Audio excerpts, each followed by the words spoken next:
కనులను దోచాయంటే ప్రేమ అని దానర్థం. నింగి కడలిని దోచేనంటే మేఘమని దానర్థం.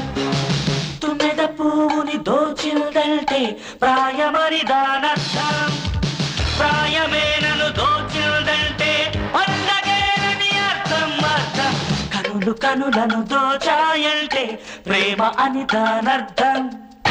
నింగి కడలిని దోచేనంటే మేఘమని దానర్థం.